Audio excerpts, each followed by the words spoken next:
এই হাসরের ময়দানে হাদিসে আছে সর্বপ্রথম আল্লাহ পাক বান্দাকে প্রথম প্রশ্ন কি করবে, এইটা করবে, এই দুইটা কথা জিজ্ঞাসা করবে, এরপরে কথা আরো চলবে।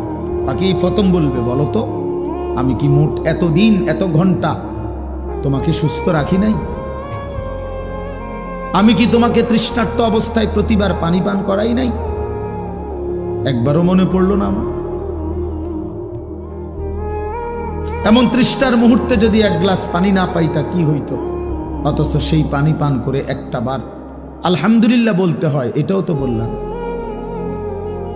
এটাও তো কোনোদিন শিখলা না যে আল্লাহর দেওয়া রিজিক, আল্লাহর দেওয়া পানীয় ভোগ করার পরে আলহামদুলিল্লাহ বলতে হয়। বহু নাফরমান তো এটাও জানে, এটাও তো জানে।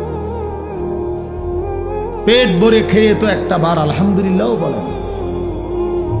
মানে জন্তু জানোয়ারের খাবার, হাইওয়ান জানোয়ার যেমন জানে না কিছুই, এও জানে না।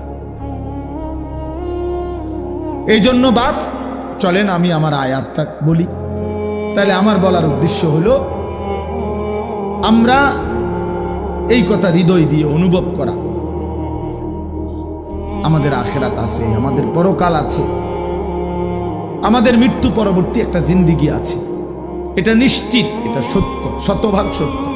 কবর, হাসর, মিজান, ফুলসেরাত, জান্নাত, জাহান্নাম, এটা সত্য বাপ। যদি মিথ্যা হইতো 1450 বছরে গবেষণা কইরা বিভিন্ন দার্শনিক পণ্ডিতরা অনেক তথ্য বের করতো যে এই এই আলোকে এটা প্রমাণিত হলো যে এটা মিথ্যা। কিন্তু কোনো কাফের বেঈমানও আজ পর্যন্ত পরকালের কোনো বিষয়কে মিথ্যা প্রমাণিত করতে পারে নাই।